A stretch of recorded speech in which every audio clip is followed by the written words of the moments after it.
بسم اللہ الرحمن الرحیم۔ خلاصہ خطبہ جمعہ سیدنا امیر المومنین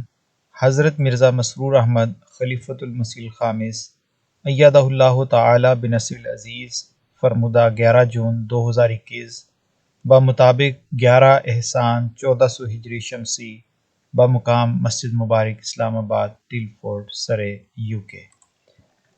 امیر المومنین حضرت خلیفۃ المسیح الخامس ایدہ اللہ تعالی بنصر العزیز نے مورخہ 11 جون 2021 کو مسجد مبارک اسلام آباد ٹل فورٹ UK میں خطبہ جمعہ ارشاد فرمایا، جو مسلم ٹیلی ویژن احمدیہ کے توسط سے پوری دنیا میں نشر کیا گیا۔ جمعہ کی اذان دینے کی سعادت عدیل طیب صاحب کے حصے میں آئی۔ تشہد، تعوذ اور سورۃ الفاتحہ کی تلاوت کے بعد حضور انور ایدہ اللہ تعالی بنصر العزیز نے فرمایا۔ گزشتہ خطبے میں حضرت عمر رضی اللہ تعالیٰ عنہ کے حوالے سے صلح حدیبیہ کا ذکر ہوا تھا۔ صلح حدیبیہ کی خلاف ورزی کرتے ہوئے جب قریش کے حلیف قبیلے بنو بکر نے مسلمانوں کے حلیف قبیلے بنو خزاعہ پر حملہ کیا اور قریش نے بنو بکر کی مدد بھی کی، تو ابو سفیان معاہدے کی تجدید کے لیے مدینے آیا۔ ڈاکٹر علی بن سلابی لکھتے ہیں کہ اس موقع پر رسول اللہ صلی اللہ علیہ وسلم کے چچا حضرت عباس رضی اللہ تعالیٰ عنہ ابو سفیان کو لے کر رسول اللہ صلی اللہ علیہ وسلم کے پاس آئے۔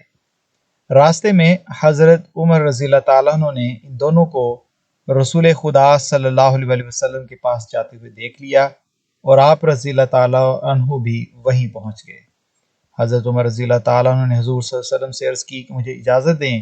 کہ میں اللہ کے دشمن ابو سفیان کی گردن مار دوں۔ اس پر حضرت عباس رضی اللہ تعالیٰ عنہ نے کہا کہ یا رسول اللہ صلی اللہ علیہ وسلم، میں نے ابو سفیان کو پناہ دی ہے۔ حضرت عمر اور حضرت عباس رضی اللہ عنہ کے درمیان مکالمہ ہوا اور حضور اکرم صلی اللہ علیہ وسلم نے فرمایا کہ اے عباس، ابو سفیان کو اپنے ساتھ لے جاؤ اور صبح لے کر آنا۔ شعبان 7 ہجری میں رسول اللہ صلی اللہ علیہ وسلم نے حضرت عمر رضی اللہ تعالیٰ عنہ کو ایک سریہ میں 30 آدمیوں کے ساتھ قبیلہ حوازن کی شاخ تربہ کی طرف روانہ فرمایا۔ کتب سیرت وغیرہ کے مطابق سب سے پہلے غزوہ خیبر میں رسول اللہ صلی اللہ علیہ وسلم کے پرچم کا ذکر ملتا ہے۔ اس سے قبل صرف چھوٹے جھنڈے ہوتے تھے۔ نبی کریم صلی اللہ علیہ وسلم کا یہ عقاب نامی پرچم سیاہ رنگ کا تھا، جو ام المومنین حضرت عائشہ رضی اللہ تعالی عنہا کی چادر سے بنایا گیا تھا۔ جب حضور صلی اللہ علیہ وسلم خیبر میں قیام فرما تھے تو درد شقیقہ کے باعث آپ صلی اللہ علیہ وسلم باہر تشریف نہ لا سکے۔ ایسے میں آپ صلی اللہ علیہ وسلم نے اپنا پرچم حضرت ابوبکر رضی اللہ تعالیٰ عنہ، پھر حضرت عمر رضی اللہ تعالیٰ عنہ اور پھر حضرت علی رضی اللہ تعالیٰ عنہ کو عطا فرمایا، جن کے ہاتھ پر اللہ تعالیٰ نے فتح عطا فرمائی۔ خیبر کی فتح کے بعد حاصل ہونے والے مال فے میں سے 5واں حصہ جو رسول اللہ صلی اللہ علیہ وسلم کے لیے تھا، آپ صلی اللہ علیہ وسلم نے مسلمانوں میں تقسیم فرما دیا۔ یہود میں سے جو جلا وطنی کے لیے آمادہ ہو کر قلعوں سے اتر آئے تھے، آپ صلی اللہ علیہ وسلم نے انہیں اس شرط پر ان کے اموال واپس کر دیے کہ اس سے حاصل ہونے والا پھل ان کے اور مسلمانوں کے درمیان تقسیم ہوگا۔ رسول اللہ صلی اللہ علیہ وسلم کے بعد حضرت ابوبکر رضی اللہ تعالیٰ عنہ کے دور میں بھی یہی نظام جاری رہا۔ حضرت عمر رضی اللہ تعالیٰ عنہ کی خلافت میں جب آپ رضی اللہ تعالیٰ عنہ کو علم ہوا کہ حضور صلی اللہ علیہ وسلم نے اپنی آخری بیماری میں فرمایا تھا کہ جزیرہ عرب میں 2 دن اکٹھے نہ رہیں گے، تو آپ رضی اللہ تعالیٰ عنہ نے ایسے تمام یہود کو جن کے پاس رسول اللہ صلی اللہ علیہ وسلم کا کوئی عہد نہ تھا جلا وطن کر دیا۔ جب حضرت حاتب رضی اللہ تعالیٰ عنہ نے اہل مکہ کو رسول اللہ صلی اللہ علیہ وسلم کے ارادے سے مطلع کرنے کے لیے ایک عورت کو خفیہ طور پر خط دے کر بھیجا اور وہ عورت پکڑی گئی، تو حضرت عمر رضی اللہ تعالیٰ عنہ نے رسول اللہ صلی اللہ علیہ وسلم سے حضرت حاتب رضی اللہ تعالیٰ عنہ کو قتل کر دینے کی اجازت چاہی، لیکن رسول اللہ صلی اللہ علیہ وسلم نے ان کے غزوہ بدر میں شریک ہونے کے باعث اس لغزش سے درگزر فرمایا۔ حنین سے واپسی پر حضرت عمر رضی اللہ تعالیٰ عنہ نے نبی کریم صلی اللہ علیہ وسلم سے اعتکاف بیٹھنے کی ایک ایسی نظر کے متعلق پوچھا جو انہوں نے زمانہ جاہلیت میں مانی تھی۔ نبی کریم صلی اللہ علیہ وسلم نے وہ نظر پوری کرنے کا ارشاد فرمایا۔ غزوہ تبوک کے موقع پر جب حضور صلی اللہ علیہ وسلم نے چندے کی تحریک فرمائی تو حضرت عمر رضی اللہ تعالیٰ نے سوچا کہ آج میں ابو بکر رضی اللہ تعالیٰ پر سبقت لے جا سکتا ہوں، چنانچہ آپ رضی اللہ تعالیٰ عنہ اپنا نصف مال لے آئے۔ حضرت مسلم موعود رضی اللہ تعالیٰ عنہ فرماتے ہیں کہ وہ زمانہ اسلام کے لیے انتہائی مصیبت کا دور تھا،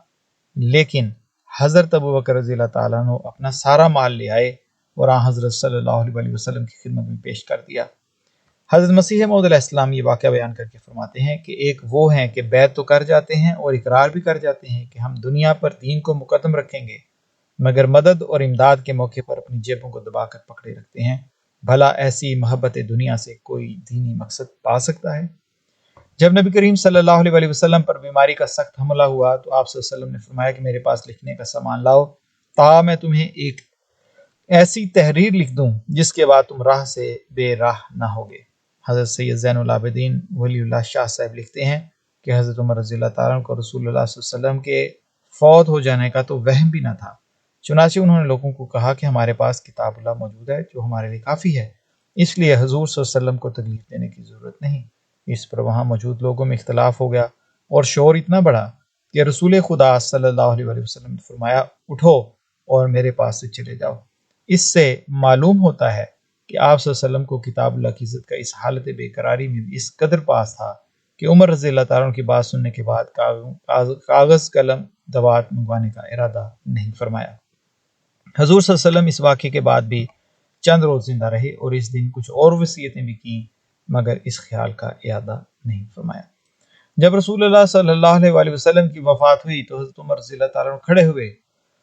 اور کہنے لگے کہ اللہ کی قسم رسول اللہ صلی اللہ علیہ وسلم فوت نہیں ہوئے، اور جو شخص یہ کہے گا کہ محمد صلی اللہ علیہ وسلم فوت ہو گئے ہیں تو میں اپنی تلوار سے اس کو قتل کر دوں گا۔ اللہ ضرور آپ صلی اللہ علیہ وسلم کو اٹھائے گا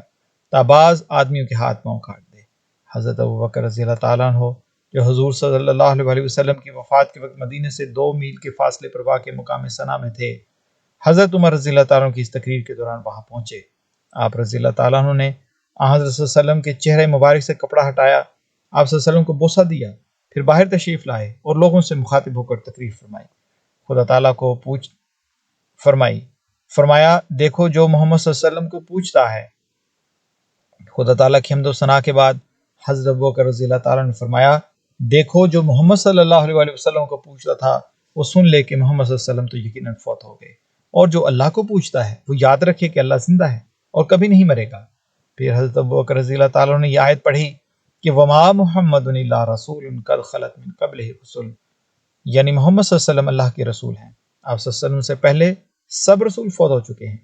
تو پھر کیا اگر آپ صلی اللہ علیہ وسلم فوت ہو جائیں یا قتل کیے جائیں تو تم اپنی ایڑیوں کے بل پھر جاؤ گے؟ اور جو کوئی اپنی ایڑیوں کے بل پھر جائے تو وہ اللہ کو ہرگز نقصان نہ پہنچا سکے گا، اور ان قریب اللہ شکر کرنے والوں کو بدلہ دے گا۔ یہ آیت کریمہ سن کر لوگ اتنا روئے کہ ہچکیاں بن گئیں۔ حضرت عمر رضی اللہ تعالیٰ نے کہا اللہ کی قسم جو ہی میں نے ابو بکر رضی اللہ تعالیٰ کو یہ آیت پڑھتے سنا میں اس قدر گھبرایا کہ دہشت کے مارے میرے پاؤں مجھے سنبھال نہ سکے اور میں زمین پر گر گیا۔ حضرت مسیح موعود علیہ السلام فرماتے ہیں کہ راوی نے کہا کہ گویا لوگ بے خبر تھے کہ یہ آیت بھی خدا نے نازل کی ہے۔ حضرت عمر رضی اللہ تعالیٰ نے کہا کہ باخدا میں نے یہ آیت ابو بکر رضی اللہ تعالیٰ عنہ سے ہی سنی۔ فرمایا آپ سوچو کہ اگر حضرت ابو بکر رضی اللہ تعالیٰ عنہ کی یہ صریح اور قطعیت دلالت استدلال کے تمام نبی فوت ہو چکے ہیں، قرآن کریم سے نہیں تھا، تو وہ صحابہ جو 1 لاکھ سے بھی زیادہ تھے محض ظنی اور شکی امر پر کیوں کر قائل ہو گئے؟ کیوں یہ حجت پیش نہ کی کہ یا حضرت آپ رضی اللہ تعالیٰ عنہ کی دلیل ناتمام ہے؟ کیا آپ بے خبر ہیں کہ قرآن ہی آیت رافعو کا الیہ میں حضرت مسیح علیہ السلام کا بجسم الانصری آسمان پر جانا بیان فرماتا ہے؟ کیا بر رفع اللہ علیہ آپ رضی اللہ تعالیٰ عنہ نے نہیں سنا؟ پھر حضرت صلی اللہ علیہ وسلم کا آسمان پر جانا آپ رضی اللہ تعالیٰ عنہ کے نزدیک کیوں مستعبد ہے؟ صحابہ جو مذاق قرآن سے واقف تھے وہ اس آیت کو سن کر اور لفظ خلط کی تشریح فقرہ افائم ماتا اور قتلہ میں پا کر فی الفور حضرت صلی اللہ علیہ وسلم کی موت کی وجہ سے سخت غمناک اور چور ہو گئے، اور انہیں سمجھ آ گیا کہ گزشتہ تمام نبی بھی فوت ہو چکے ہیں۔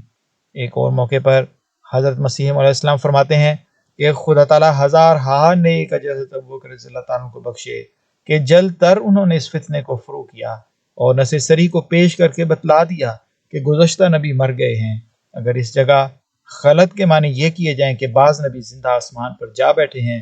تب تو اس صورت میں حضرت عمر رضی اللہ تعالیٰ عنہ حق بجانب ٹھہرتے ہیں اور یہ آیت ان کی معیت ٹھہرتی ہے۔ پس خلط کے معنی دو قسم میں ہی معصور ہیں، حتف و انفین یعنی طبعی موت مرنا اور مارے جانا۔ حضرت ابوبکر رضی اللہ تعالیٰ عنہ کی خلافت کے وقت انصار بنی سعدہ کے گھر حضرت سعد بن عبادہ رضی اللہ تعالیٰ عنہ کے پاس اکٹھے ہو گئے اور کہنے لگے کہ ایک امیر تم میں سے ہو اور ایک امیر ہم سے۔ حضرت ابوبکر رضی اللہ تعالیٰ عنہ نے حضرت عمر رضی اللہ تعالیٰ عنہ اور حضرت ابو عبیدہ بن جراح رضی اللہ تعالیٰ عنہ کے پاس گئے۔ حضرت ابوبکر رضی اللہ تعالیٰ عنہ بڑی شاندار تقریر کی اور فرمایا کہ ہم امیر ہیں اور تم وزیر، کیونکہ قریش بالحاظ نسب تمام عربوں سے اعلیٰ و بالحاظ حسب سب سے قدیم ہیں، اس لیے عمر یا ابو عبیدہ کی بیعت کر لو۔ اس پر حضرت عمر رضی اللہ تعالیٰ نے فرمایا کہ نہیں، بلکہ ہم تو آپ یعنی حضرت ابو بکر رضی اللہ تعالیٰ عنہ کی بیعت کریں گے، کیونکہ آپ رضی اللہ تعالیٰ عنہ ہمارے سردار، ہم سب سے بہتر، اور رسول اللہ صلی اللہ علیہ وسلم کو